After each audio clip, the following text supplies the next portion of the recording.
தெரிஞ்சவங்க, அவரோட வேலை பார்த்தாலும் சொல்லுவாங்க, அவர் எப்படி அவ்வளோ ஈஸியாக பண்ணுறாருன்னு தெரியல அப்படின்னு சொல்லுவாங்க. நான் அவரோட ஸ்பீச் ஒன்று இருக்குது சார், ஒரு 4.5 minutes ஒரு ஸ்பீச் இருக்கும், ஒரு ஆக்டரை பற்றி இருக்கும். நான் வந்து இந்த மாதிரி பரதநாட்டியம் ஆடினேன், குச்சிப்புடி ஆடினேன், எல்லோரும் கேட்டாங்க கற்றுக்கிட்டீங்களா, எல்லாருக்கும் ஒரே பதில் தான், இல்லை இல்லை இல்லை, அது எனக்குள்ளே இருந்திருக்கு, தேவைப்படும் வெளியே வந்துருச்சு அப்படின்னு சொல்லியிருப்பாங்க. அந்த பதில் வந்து எனக்கு ஒரு பெரிய லேர்னிங். அது என் நண்பர் ஒருத்தர் சொல்லுவார், ஒரு குழந்தைய தூக்கி தண்ணியில் போட்டிங்கன்னா அது ஸ்விம் பண்ணுறோம், ஆனால் வளர்ந்ததுக்கப்புறம் ஸ்விம்மிங் தெரிஞ்சால் தான் ஸ்விம் பண்ண முடியும் நம்புறதுனால தான் நம்ம முங்கிடுறோம்னு ஒரு இடம் சொன்னார். ஸோ நமக்குள்ளே எல்லாமே இருக்குது அப்படின்னு சொல்கிறது வந்து இந்த மாதிரி ஒரு நண்பர் ஒருத்தர் சொன்னார். அப்புறம் லால் சார் சொன்னார். அதுக்கப்புறம் நான் நிறைய விஷயத்தை நம்ப ஆரம்பித்தேன். நான் பண்ணுற கேரக்டர்ஸ் எனக்குள்ளே இருக்குன்னு நம்ப ஆரம்பித்தேன். நான் பண்ணுற கதைகள் நிஜம்னு நம்ப ஆரம்பித்தேன். என் கேரக்டர்ஸ் நிஜம்னு நம்ப ஆரம்பித்தேன். சீன் நிஜம்னு நம்ப ஆரம்பித்தேன். ஸோ அது இதுக்கு மேலே எனக்கு அவர் ரொம்ப பிடிக்கும். வாய்ப்பு கிடைச்சா நான் நடிச்சிருவேன். Yes madam.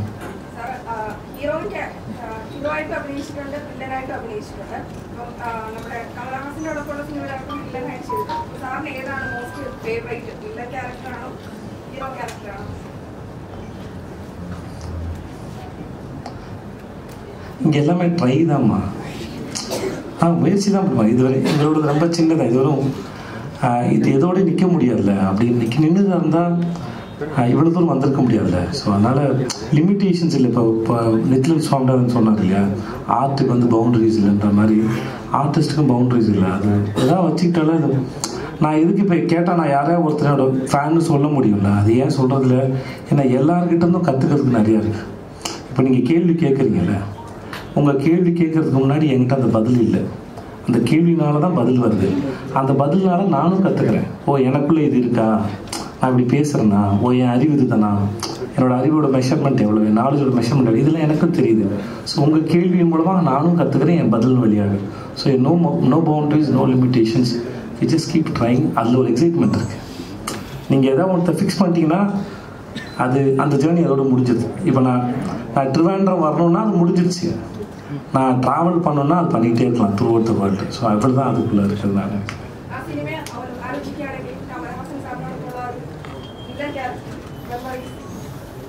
இப்போ எனக்கு அதில் என்ன பெரிய எக்ஸைட்டிங் திங்னா, இவங்களெல்லாம் பார்த்து வாவ் அப்படிலாம். இப்போ அவங்கள சினிமாவில் பார்க்கல. இப்போ நான் ஜென்ரலாக பார்த்தா சார் அப்படிலாம் ஒரு ஃபேனாக மாறிடுவோம் இல்லையா. சார் சொல்லுவோம், ஃபோட்டோ எடுப்போம், ஒரு மாதிரி இப்படி ஆகிடும், ஷோல்டர்லாம் சின்னதாகிடும், அந்த மாதிரிலாம் ஆகிடும். இது பர்சனலாக பார்க்கும்போது, ஏன்னா அந்த படம் கமிட் ஆகும்போது நான் அவரோட வீட்டில் உட்காந்து, அவங்க ஆஃபீஸில் உட்காந்து பேசியிருக்கோம், 1 hour பேசியிருந்தார் அவர்.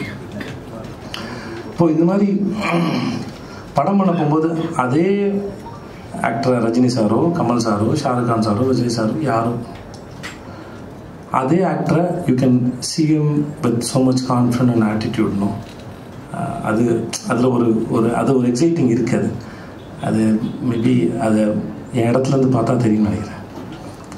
ஏன்னா எந்த சூழலையும் நான் அவங்களுக்கு ஈக்குவல் கிடையாது. ஆனால் வில்லன் ஆகும்போது நான் அப்படி ஆகிடுவேன். ஸோ அதில் ஒரு ஒன்று இருக்குது. அது எப்படி சொல்கிறதில்ல, நல்ல ஒரு கல்லு அடிச்சுட்டு இந்த மாதிரி ஒரு ஃபீல். அது ஃபர்ஸ்ட் ஆஃப் ஆல் இந்த movie was super. Thank you sir. ரொம்ப பிடிச்சிருந்தது. Thank you sir. അതുപോലെ കുറച്ച് കാലമായിട്ട് നെഗറ്റീവ് റോൾസ് പോസിറ്റീവ് രണ്ടും ചെയ്യാറുണ്ട്, കുറേ സിനിമകൾ ചെയ്യുന്നുണ്ട്. അപ്പോൾ ഇപ്പോൾ റീസെൻ്റായിട്ട് താങ്കൾ തീരുമാനിച്ച് ഇനി നെഗറ്റീവ് ചെയ്യുന്നില്ല തീരുമാനിച്ചു. എപ്പോഴും ക്യാരക്ടർ ചൂസ് ചെയ്യുന്നത് ഒരു ആർട്ടിസ്റ്റിക് ലെവലിലാണ് അല്ലെങ്കിൽ ക്രിയേറ്റീവ് ലെവലിലാണെന്ന് പറഞ്ഞിട്ടുണ്ട്. അപ്പോൾ അങ്ങനെ ഒരു തീരുമാനം എടുക്കാനുള്ള കാരണം എന്താണ് சார்? என்னென்னா சார், நிறைய பேர் வர ஆரம்பிச்சிட்டாங்க சார் பில்லைனா கேட்டு. அவங்க எல்லோரும் வந்து டேட் இல்லை, டைம் இல்லை, வேணான்னு சொன்னால் கேட்க மாட்டேங்கிறாங்க. கதை கேட்க சொல்கிறாங்க சார். எல்லோரும் 2 hours ஸ்பெண்ட் பண்ண முடியல, 1 hour ஸ்பெண்ட் பண்ண முடியல. அவ்வளோ டைம் இல்லை லைஃப்பில் இல்லையா. வேலை உட்காந்து பல முறை வந்து நான் ஷூட் முடிச்சுலாம் டயர்டில் உட்காந்து கதை கேட்டிருக்கேன். ஸோ இப்படி எல்லாருக்கும் ஒரு தனித்தனியாக நோ சொல்ல முடியல சார். இப்படி சொல்கிறது மூலமாக இனிமேல் அவங்க திங்க் பண்ண மாட்டாங்க. இல்லாட்டி சம்டைம்ஸ் என்ன ஆகிடுவோன்னா, சார் உங்களை வச்சு நான் எழுதிட்டேன், எனக்கு வேறு வழி இல்லை, தயவு செஞ்சு பண்ணி கொடுங்கலாம் சொல்லுவாங்க. ஸோ அதனால் மொத்தமாக சேர்த்து அந்த மாதிரி அப்ரோச் பண்ணுறதை அவாய்ட் பண்ணுறதுக்காகவே சொல்ல வேண்டியதாக இருக்குது. வேறு ஒன்றும் ரீசன் இல்லை. அப்படின்னா சொல்லுங்க. ഇപ്പോൾ ചെയ്ത വില്ലൻ സിനിമകളിൽ അങ്ങോട്ട് അവസരം ചോദിച്ച സിനിമകളുണ്ടെന്ന് പറഞ്ഞിട്ടുണ്ട്. ഇനിയും അങ്ങനെ വരാമല്ലോ വലിയ സ്റ്റാറുകളുള്ള. അപ്പോൾ അതും അവോയ്ഡ് ആവുകയില്ലേ? பரவாயில்ல, ஆனால் என்னால் இதை ஹேண்டில் பண்ண முடியல. டூ மச் ஆகுது. இப்போ நான் என் இடத்துல இருந்தீங்கன்னா உங்களுக்கு தெரியும். ஏன்னா நான் எவ்வளோ பேர் என்னை அப்ரோச் பண்ணுறாங்க, எவ்வளோ வேலைகளுக்கு மத்தியில் இருக்கேன். ஜென்ரலாக என்னை அப்ரோச் பண்ணுறவங்க ஈஸியாக ஆஃபீஸ்க்கு வந்து என்னை பார்த்துக்கலாம், ஈஸியாக என்னை மீட் பண்ண முடியும். என்ன நான் ஆஃபீஸில் இருக்கேன், அங்கே இருக்கேன்னா யாராவது வந்தாங்கன்னா சாதாரணமாக என்னை பார்க்கலாம். ஸோ அந்த மாதிரி இப்போ நான் 50 படம் பண்ணியிருக்கேன்ல சார். இது 50 படம் இல்லை சார், ஒரு 500 கதைகளுக்கு மேலே கேட்டிருக்கேன் சார். நான் ஒருத்தர் கதை கேட்கும்போது அவரோட பேக்ரவுண்ட் பார்க்க மாட்டேன் சார். அவர் யார்கிட்ட ஒர்க் பண்ணார், என்னவா பண்ணாருன்னு பார்க்க மாட்டேன் சார். வர ஏன்னா சினிமா வந்து யார்கிட்ட கற்றுக்க முடியுமான்னு தெரியல. அவங்களோட செல்ஃப் அப்சர்வேஷன் தான் சினிமான்னு ஆர்ட் ஜென்ரலாக வந்து. ஸோ அப்படி அதனால் இவங்க பெரிய டேரக்டர்கிட்ட ஒர்க் பண்ணியிருக்காங்களா, சின்ன டேரக்டர் ஒர்க் பண்ணி இப்போ இதில் இருக்கா, இதில் யார்கிட்ட வேலை செய்யலை இல்லைடா, இதில் யார்கிட்ட வேலை செய்யவே இல்லை. ஸோ சினிமா அவங்க பெர்ஸ்பெக்டிவில் உங்களுக்கு சரியாக எல்லாராலையும் புரிஞ்சிக்க முடியுதான் சினிமா. ஸோ அப்படி யாரையும் எந்த வித்தியாசம் இல்லாமல் பார்த்து நான் கதை கேட்குற ஆள் தான் நான். ஸோ இதுக்கு முன்னாடி அப்படி தான் எல்லாரையும் நான் கேட்டுகிட்டு இருந்தேன். ஒரு 500 கதை 600 கதைக்கு அப்புறம் தான் 50 படம் நான் பண்ணியிருக்கேன்னு அர்த்தம். ஸோ இப்போ எவ்வளோ ஸ்பெண்ட் பண்ணியிருப்பேன்னு பார்த்தோம் ஒரு டைம். இப்போ இந்த ஆர்வத்தில் தான் நான் பண்ண ஆரம்பித்தேன். ஸோ நான் நினச்சேன் 1 2 பண்ணுவோம், ஒரு எக்ஸ்பீரியன்ஸ்க்கு நிப்பாட்டுன்னு நினச்சேன். ஸோ வந்தது பண்ணேன். அதுக்கு மேலே வந்து அது எல்லாரையும் இருந்து நின்று நிதானமாக பதில் சொல்ல முடியல. சில பேரோட ப்ரெஷர் ஆகிடும், ஹீரோக்கள் பேசுவாங்க, இல்லை அந்த ப்ரொடக்ஷன் எப்படி சொல்லுவோம், இப்படின்னு ஒரு நிறையா கணக்கு இருக்குது. ஸோ அதனால் எல்லாத்தையும் சேர்த்து ஒரு எண்டு போட்டது அது ഈ മാർക്കറ്റ് വാല്യൂ പിടിച്ചു നിർത്താനുള്ള ഒരു இல்லை சார். அப்படின்னு தான் நான் வில்லா நடித்த படம் ஓடும்போது அதை என் மார்க்கெட்டை நான் யூஸ் பண்ணியிருக்கலாம்ல, நான் பண்ணவே இல்லை. நான் இப்போ நடிச்சிருக்கேன், இப்போ எனக்கு நல்ல பேர் வந்திருக்குன்னு வச்சுக்கோங்களேன். நான் அதுவும் என் படம் தான் சொல்லி கிளைம் பண்ண முடியல. இது வரைக்கும் எனக்கு படம் என் ப்ரொடியூசர் யார்ட்டையும் நான் அதை பற்றி பேசுனதில்லை. இந்த மாஸ்டரில் இப்படி 2 பேர் கை ஷார்ட் இருக்குல்ல, இந்த இடிக்கிற ஷார்ட் இருக்குல்ல, யார் ஃபோட்டோ கேட்டாலும் அந்த ஃபோட்டோ கூட நான் கொடுத்ததில்ல. அது விஜய் சார் படம். நான் அங்கே போய் என் வேலையை செஞ்சுட்டு வந்துட்டேன், அவ்வளோதான் எனக்கு முடியும். அதுக்கு மேலே அந்த படத்தில் நான் எதையும் எடுத்து ஓன் பண்ணல. அந்த படம் நான் நடித்தது சந்தோஷப்பட்டேன், அவ்வளோதான். அதுக்கு மேலே அது அவருடைய படம். என் படமாக இருந்தால் அவ்வளோ கூட்டம்லாம் வராதுன்னு எனக்கு தெரியும். எனக்கு அவ்வளோ பட்ஜெட் போட்டு பண்ண மாட்டாங்கன்னு தெரியும். அதனால் எனக்கு அந்த கிளாரிட்டியில் இருந்தது. அது மார்க்கெட் யோசிச்சு பண்ணல நான். Okay sir. சார் இன்னும் அதான் இப்போ சொன்னார் சார். சார் எங்கள் படம் வந்திருக்கு, அதுக்கு வந்திருக்கோம், அந்த செய்தி தான் நாங்கள் பேச முடியும். இவ்வளோ வந்துட்டு இந்த படத்தை ப்ரொமோட் பண்ண தான் வந்திருக்கோம். Yes sir. ஆமாம் சார். சார் கேட்டுக்கிட்டே தான் சார் இருக்கோம். மலையாளத்தில் கதை கேட்டுக்கிட்டே இருக்கோம் நாங்கள். இப்போ கூட நேற்று கூட ஒரு டைரக்டர் பார்த்துருக்கோம். இப்போ கூட ஒருத்தர் ஃபோனில் பேசியிருக்கேன். இங்கே படம் அந்த நேற்று ப்ரெஸ் மீட்டில் என் கூட விஷ்ணு தேவன் ஒரு பையன் இருந்தான். அவன் தான் இங்கே மிஸ்லெட்டில் ஒருத்தர் படம் பண்ண பையன். எனக்கு அந்த படம் பிடிச்சதுமே இந்த படம் பார்த்தேன். எனக்கு யாரும் ரெஃபர் பண்ணல, நான் ஜென்ரலாக அந்த படம் பார்த்தேன், பிடிச்சது. நான் டைரக்டர் மெசேஜ் பண்ணேன், அதனால் வரேன்னு சொன்னான். சரி வாங்க பிரதன்னு சொன்னேன், பேசினேன். எனக்கு கதை இருந்தால் சொல்லி கொடுத்துருந்தேன். அவன் எழுதுறான், சரியாக இருந்ததுன்னா படம் பண்ணுவோம். ஸோ அது கேட்டுக்கிட்டு தான் இருப்போம். நாங்கள் எனக்கு படம் பண்ணணும் ஆசை இருக்குது. இங்கே வந்து பார்த்துப்பேன் சார். ஏன்னா அதுக்கு இல்லை, நிறைய இடத்துல என்ன பிஸ்னஸ் ஆகுதோ அங்கே அதுக்கேற்ற மாதிரி தான் வாங்க முடியும். இப்போ எனக்கு மராட்டியில் படம் பண்ணணும்னு ஆசை இருக்குது சார். அவங்களையும் சொல்லியிருக்கேன், மராட்டி ஃபிலிம்ஸ்க்குமே என்ன மார்க்கெட் இருக்கோ அந்த சம்பளம் தான் கேட்க முடியும் மொழியை. இப்போ நான் நடிக்கணும்னு ஆசைப்பட்டால் நான் அதுக்கும் சேர்ந்து தான் இருக்கணும் இல்லையா? அது ஃப்ளெக்சிபிள் வைக்கலைன்னா தப்பாயிடும். உள்ளது சார். ஐயோ sir, beautiful film sir. Sir sir செம்ம படம் சார். அது நான் நிறைய பேருக்கு சஜஸ்ட் பண்ணேன். நண்பகல் நேரத்து மயக்கம் வந்து ஃபென்டாஸ்டிக் ஃபில்ம். அது வந்து அது எது வகையில் மனசை சுத்தப்படுத்துதுன்னு நான் நம்பினேன். எனக்கு அந்த படம் அவ்வளோ பிடிச்சது. எனக்கு ஐ லவ் தட் ஃபில்ம். அந்த ஷார்ட், அந்த அவரோட ஷேடோ தங்குற ஷார்ட்டு, அது மம்முட்டி சார் என்ன பர்ஃபார்மன்ஸ். அது என்னன்னு சொல்லி எக்ஸ்பிளைன் பண்ணுறது. அது வந்து உங்களுக்கே அந்த சில சமயம் சில கதைகள் வந்து ஓப்பன் எண்டடாக இருக்கும். அந்த படத்தோட கேரக்டரே எனக்கு ஓப்பன் எண்டடாக இருந்தது. நீங்கள் என்னவா பார்க்குறீங்க, நீங்கள் பாருங்கள் அவர் அப்படின்னு சொல்கிறதுக்குல அவர் அது சிம்பிளாக முடிச்சது. அவர் சாம்பார் போட்டு சாப்பிட்டுருப்பார், அது மேலேயே அவர் பொண்ணு வந்து ரசகுழம்பு ஊற்றும். அது அந்த அம்மா வந்து கண்ணில் பார்க்குறதுலாம் பிரச்சனை, அது அவங்க பையன் இல்லைன்னு. மனசார பார்க்குற அவங்க அம்மாவுக்கு தெரிஞ்சது அது அவங்க பையன் தான் தெரிஞ்சதில்லை. இந்த மாதிரி நிறையா அந்த படத்தில் அவ்வளோ ரெஃபரன்ஸ். நிறைய பேர் அன்றைக்கி ரொம்ப ஆச்சரியம் பார்த்தாங்க, ரிஜோ சார் எப்படி இவ்வளோ தமிழ் படம் ரெஃபரன்ஸ் எடுத்தார் அப்படிலாம் பார்த்தாங்க. அந்த ஃபோட்டோகிராஃபி, அது ஃபஸ்ட்டு ட்ரெய்லர் வந்தபோது வந்து அது டீசர் கொண்டு விட்டாங்க இல்லையா, அதுவே ரொம்ப அழகாக இருந்தது. நான் அங்கே ஸ்ரீராம் ராகவன் சார் படம் பண்ண மேரி கிறிஸ்மஸ், நம்ம மதுநீலகண்டன் சார் தான் கேமரா. அங்கே வந்து அங்கே பூஜான்னு ஒரு மேடம், அவங்க தான் எடிட்ரு, அவங்க தான் அவரோட எல்லா படங்களுக்கும். அவங்ககிட்ட ஒரு இடம் சொன்னேன் நான், மேடம் இப்படி ஒரு படம் வந்திருக்கு நீங்கள் பாருங்க மேடம் அப்படின்னு. அவங்க பார்த்துட்டு சொன்னாங்க, இந்த ஜெம்மை எனக்கு இன்ட்ரடியூஸ் பண்ணதுக்கு ரொம்ப நன்றி சார் அப்படின்னு சொன்னாங்க. So beautiful film. ஐயோ எனக்கு அது கிடச்சிருக்கலாமே அப்படின்லாம் ஆசை கூட இருக்கும். நான் அந்த மாதிரி நடிச்சிருக்கலாம் மாட்டேன் சீரியஸாக. நான் ஐம் நாட் ஹம்பிள்.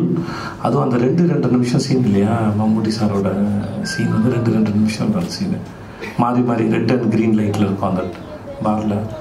பிரமாதம் அந்த சீன் வந்து எப்பிக் சீன் வேறு. அது 2 சிவாஜி சார் சீனில் வந்து ஒருத்தர் பண்ணியிருப்பார். சிவாஜி சாரே கிரேட்டஸ்ட் ஆக்டர். அவரோட இதெல்லாம் டச் பண்ணி பண்ணுறது என்னை பொறுத்த வரைக்கும் அது சாதாரண விஷயம். ஆனால் இது ஒரு மாதிரி மீட்டரில் ரொம்ப நல்லா பண்ணுது. நான் அந்த படத்தை விட்டால் என்ன ரொம்ப நேரம் பேசுவேன். அந்த படத்தில் எனக்கு அவ்வளோ ரசிச்சிருக்கேன் நான். அந்த அவர் முடி வெட்டலாம் இதுக்கு போவார் நினைக்கிறேன். அப்போ கண்ணாடியை பார்த்தா அது தெரிஞ்சிருமோ, அப்போலாம் அங்கெல்லாம் டென்ஷன் ஆகிருக்கேன் எனக்கு. அந்த மாதிரி இட்ஸ் பியூட்டிஃபுல் ஃபிலிம் சார். அது செம்ம படம் சார். அதெல்லாம் வந்து எப்பயாவது தான் வரும்னு நினைக்கிறேன் சார். மலையாளத்தில் இல்லை சார், கம்பேர்லாம் கிடையாது சார். உண்மையாகவே சொல்கிறேன் சார், மம்முட்டி சாரோட கம்பேர் பண்ணுறவங்க நான் ஒன்றும் ஒருத்தர் இல்லை சார். நல்லா தட்ஸ் கிரேட் சார். உண்மையாகவே சூப்பர் சார். நான் ஏதோ இங்கே நான் கேரளாவுக்கு வந்திருக்கேன் அப்படிலாம் இல்லை. நீங்கள் எங்கள் ஊரில் கேட்டாலும் சரி, எங்கே கேட்டாலும் சரி, that's a greatest work. That's no doubt. அது பிரமாதமாக இருந்தது. മലയാളത്തിൽ ഏറ്റവും കൂടുതൽ ചർച്ച ചെയ്യപ്പെടുന്ന ലോകേഷ് കനകരാജന്റെ സിനിമ. അപ്പോൾ അതില് അങ്കിങ്കിയുമാ ഓക്കെ ഭയങ്കര വരണ്ട. അപ്പോൾ വീണ്ടും അതിന്റെ എന്താണ് അതിന്റെ ശൃംഖല വരുന്നുണ്ട്. ഇല്ല സാർ, പടം വരുന്നുണ്ട്. தெரியல சார், நான் செத்துட்டேன் சார். அதில் சந்தானம் இஸ் கான். கன்ஃபார்மாக செத்துட்டா? ஆமாம் சார், நானே செத்தவனே கன்ஃபார்ம் பண்ணுறேன் பாருங்க சார். இது உலகத்தில் நடக்குமா சார்? ஆர்ட்டில் மட்டும் தான் சார் நடக்கும். செத்து போயிட்டேன் சார் நான் அப்படின்னு நானே சொல்கிறேன் பாருங்க. Okay sir. ஆயிஸ்மா സാർ സൂപ്പർ ഡിലക്സ് മൂവിയിൽ സാർ പറഞ്ഞിരുന്നു, അതിനുശേഷം പറഞ്ഞിരുന്നു ഈ സാറിന്റെ ഉള്ളിലെ വുമണിനെ ചെയ്യാൻ ശ്രമിച്ചിരുന്നത്. അതുപോലെ തന്നെ ചെക്കച്ചവിന്തവാനം ആ മൂവിയിൽ ഒരു സീൻ, വയലൻസ് സീനിൽ എന്താ പറയുക, കോഴിക്കടക്കാരൻ കോഴി തല അറുത്തിട്ടിടുന്ന സീൻ ഉണ്ടല്ലോ, അത് ആ എക്സ്പ്രഷനാണ് അഡാപ്റ്റ് ചെയ്യാൻ ശ്രമിച്ചത് എന്നൊരു സ്റ്റേറ്റ്മെന്റ് പറഞ്ഞു. அது இவன் சொல்லிதான், இப்போ மணிகிட்ட சொல்லியிருந்தான். அதுபோல എന്തെങ്കിലും அப்ரோச் இதில் இல்லைம்மா, அந்த மாதிரி நிறையா இருக்குதுமா. அது வந்து மணி அதை கேட்டிருப்பான், இல்லை ஏதாவது சொல்லியிருப்பேன் அந்த சுச்சுவேஷன் பற்றி. இப்போது எப்படின்னா, இப்போ எனக்கு சில பேர் எனக்கு ரொம்ப நெருக்கமான ஃப்ரெண்ட்ஸு பிரதர்ஸ்னு இருப்பாங்க இல்லையா, சில எக்ஸ்பீரியன்ஸ் பற்றி கேட்கும்போது எப்படி ஒர்க் பண்ணேன். இப்போ எல்லாருக்கும் ஒரு இமேஜினேஷன் இருக்குது. இப்போது மணி சார் பற்றி, இப்போ நான் மம்முட்டி சார் பற்றி பேசுகிறேன், ஒரு இமேஜினேஷன் இருக்குது. இப்படி அவர் எப்படி அப்ரோச் பண்ணியிருப்பான்னு தெரியல, லிஜோ சார் எப்படி அப்ரோச் பண்ணியிருப்பான்னு தெரியல. இப்போ எனக்கு ஒரு சான்ஸ் இருக்குது, நான் ஒரு சீன் போய் மம்முட்டி சாரோட நடிக்கிறேன், இல்லை லிஜோ சார் ட்ராக்ஷன் நடிக்கிறேன்னா எனக்கு கூட இருக்க கேட்பாங்கல்ல எப்படி இருந்துன்னு கேட்பாங்க இல்லையா. ஏன்னா எங்களுக்கு வெறும் கேள்வி தான் படுறோம், பட் ஆக்சுவலாக செட்டில் என்ன நடக்குதுன்னு தெரியாது இல்லையா. ஸோ அப்போ அந்த எக்ஸ்பீரியன்ஸில் ஷேர் பண்ணும்போது மணிரத்னம் சாரோட ஒர்க் பண்ண எவ்வளோ கம்ஃபர்டபுளாக இருந்தது. நம்மளாம் நாங்கள் ஒன்று பயந்துட்டு இருப்போம், இல்லை அவர் வந்து அவர் சொல்கிறதா செய்ய சொல்லுவார் அப்படின்லாம் இருந்தோம். இல்லை அப்படி இல்லை, நீங்கள் சொல்கிறது வந்து கதைக்கு சரியாக இருக்குது, அந்த சீனுக்கு சரியாக இருக்குன்னா அவர் அதை அக்செப்ட் பண்ணுவார். மேபி நான் சொன்னதை பற்றி கவலை அவருக்கு தேவையில்லாத அந்த இன்ஃபர்மேஷன்ஸ் நான் எப்படி பண்ணேன்னு இவங்ககிட்ட சொல்லிட்டேன். பட் அது நான் பண்ணும்போது அந்த எக்ஸ்பிரஷன்ஸ் வந்து கரெக்டாகலன்னா அவர் வந்து வேணாம்னு சொல்ல போகிறாங்க, அவ்வளோ. அப்போ நாங்கள் வேறு ஏதாவது பண்ண வேண்டியதான். ஸோ இந்த மாதிரி நிறைய பேசுவோம். இதில் வந்து நிறைய விஷயம் ரொம்ப மொக்கையாக இருக்கும், வேஸ்ட்டாக இருக்கும், சில விஷயம் ஹிட் ஆகும். இதை வந்து அவன்கிட்ட ஷேர் பண்ணியிருக்கேன். இந்த மாதிரி நிறைய விஷயங்கள் அவன்கிட்ட லிங்கான ஒரு ஆக்டர் இருக்கான், ரமேஷ்னு ஒரு ஆக்டர் இருக்கான். இந்த மாதிரி என் குழந்தைங்கிட்ட, என் பையன்கிட்ட இந்த மாதிரி நிறைய ஷேர் பண்ணுவேன், பொண்ணுக்கிட்ட நிறையா ஷேர் பண்ணுவோம். எக்ஸ்பீரியன்ஸ் தானே. ஒரு ப்ராடக்ட் இருக்குல்ல, இப்போ இந்த மைக் இருக்குல்ல, இந்த மைக் வந்து இது கம்ப்ளீட் ஆகிடுச்சுல, ஆனால் இது எப்படி உருவானதுன்னு தெரிஞ்சுக்க தானே இதோட இன்ட்ரெஸ்டிங். இது பயன்படுத்தும் போது புதுசாக கேட்கும்போது ஒரு இருக்கலாம். பட் முதல்ல இதை செஞ்சிருது அப்படிங்கும்போது இதில் ஒரு அந்த ப்ராசஸில் இருக்கிற அந்த இன்ட்ரெஸ்டிங் ஃபேக்டர் வந்து ஷேர் பண்ணிக்கிறது வந்து நல்லாயிருக்கும் அப்படின்னு நினைக்கிறேன். அது வந்து டெவலப் ஆகும். நான் இன்னொருத்தர் சொல்கிறேன், சின்ன பையனை சொல்லலாம், அவங்க ஒன்று சொல்லுவாங்க, அந்த இன்ட்ராக்ஷன்ஸ் ரொம்ப நல்லாயிருக்கும். 50 வருஷம் என்ன ஆகலை சார்.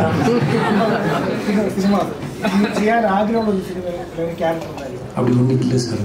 இப்போ எதுவுமே சார் நீங்கள் பார்த்து, இப்போ நீங்கள் பார்த்து ரசித்து நல்லா இருக்குன்னு சொன்ன எந்த படமும் எனக்கு ஆசையாக இருந்ததில்லை சார்.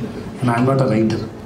இன்னொருத்தங்க எழுதி எடுத்துகிட்டு வராங்க, அதில் இருக்கிறத சூஸ் பண்ணுறது தான் சார். இப்போ நம்ம ஹோட்டல் போகிறோம், சாப்பாடு மெனுலாம் கொடுக்குறாங்க, நமக்கு அவன் இதை சாப்பிட்ணும் நம்ம கட்டாயப்படுத்துறது இல்லை.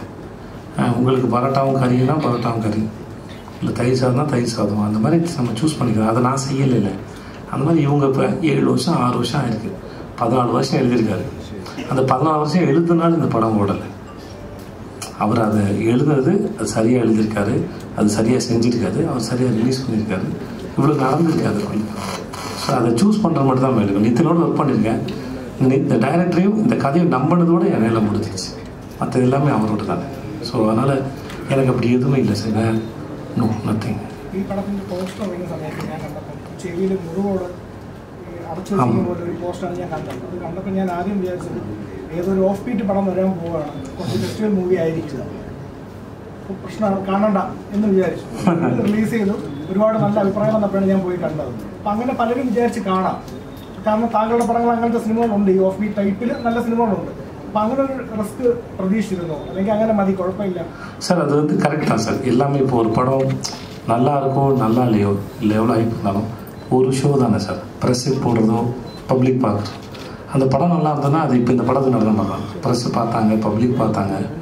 அவங்க தான் இப்போ நாங்கள் பண்ணுறத விட ப்ரொமோஷன்ஸ் அவங்க தான் பண்ணுறாங்க. அவங்க தான் படத்தை பற்றி நிறையா எழுதுகிறாங்க, ப்ரெஸ் பீப்பிள் எழுதுகிறாங்க. ஸோ அதனால் வந்து அதை சரியாக பண்ணுறதோட சரி சார். இப்போ அதனால் இப்போ அந்த படம் பார்க்கும்போது உங்களுக்கு யாருக்கும் அது மேலே கேள்வி வரல, அது வந்து ஃபோர்ஸ்டாக இல்லை. அப்போ அது அவ்வளோதான் சார். ஏதோ வகையில் இப்படிப்பட்ட ஒருத்தன் அப்படிப்பட்ட ஆள் ஆகிறான்னு இருக்குல்ல, அதுதான் அவரோட அது அது ஒரு ஒரு இன்டென்சிட்டி கிரியேட் பண்ணல. பட் நாங்கள் அது நினைக்கல. பட் இருந்தாலும் மேபி என்னுடைய பழைய படங்கள் ஒரு காரணமாக இருக்கலாம் சார். இதான் சொல்ல முடியுங்க. ஓகே, இல்லை அதான் கதை அதானே சார். அதுதான் சீட் பண்ணக்கூடாது ஆடியன்ஸ். இல்லை இப்போ நீங்கள் பார்த்தீங்க, நாங்கள் நிறையா ஃபோட்டோ ஷூட்டில் எடுத்தது தான்.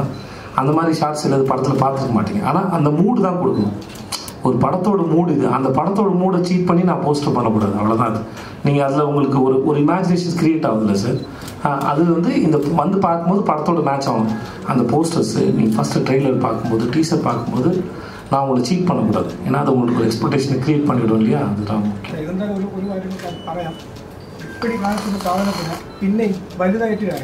இல்லை சார், അല്ല ക്ലൈമാക്സ് இல்லை சார், இதான் சார். അത് കുറെ വട്ടം അങ്ങനെ കാണിക്കും. അവസാനം കൊച്ചാണെന്നുള്ള രീതിയിൽ അവസാനം കാണിക്കും. ரொம்ப ஃபீல் படத்துக்கு நல்லா இருக்கு சொன்னாங்க. நான் இல்லை, அது உள்ளுக்குள்ளே நிறையா இருக்குது சார். அவன் சொல்கிற லட்சுமி வந்து அவன் குடும்ப சாமி, அதனால தான் பூஜை இருக்குது.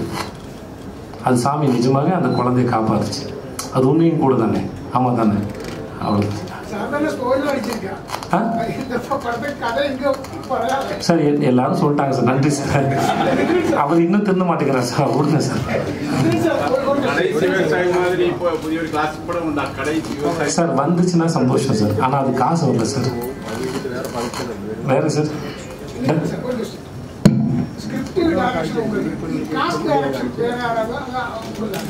பிஃபோர் தட் நான் கம்ப்ளீட்டாக யார்கிட்ட ஒர்க் பண்ணல அப்படின்னா சொல்ல முடியாது. ஒர்க் பண்ணணும்னு சொல்ல முடியாது, ஒர்க் பண்ணலன்னு சொல்ல முடியாது. அந்த மாதிரியான இது இல்லை. அது முன்னாடி ஒரு ஸ்டேட்மெண்ட்டுக்கு நான் விளக்கம் கொடுத்துருக்கணும். அதை நான் சொல்லுவேன். ஒரு படங்களில் ஒரு 4 நாள் 10 நாள் ஒர்க் பண்ணுவேன். சில படங்கள் ரொம்ப சின்ன பட்ஜெட் படம் இருக்கும். அது அந்த மாதிரியான படங்களில் 4 நாள் 3 நாள் 10 நாள் இந்த மாதிரி ஒரு 2-3 படங்கள் ஒர்க் பண்ணியிருக்கேன். ஸோ சுத்தமாக ஒர்க் பண்ணணும்னு சொல்ல முடியாது, இல்லைன்னு சொல்லுவேன். இந்த மாதிரி இவ்வளோதான் என்னோட എക്സ്പീരിയൻസ്. சொல்லுங்கள் സാർ. മഹാരാജയുടെ ഈ ഒരു വിജയം പ്രേക്ഷകർ, നിങ്ങൾ ഓരോ മാധ്യമ പ്രവർത്തകരും തന്നെയാണ്. സമയപരിമിതി കാരണം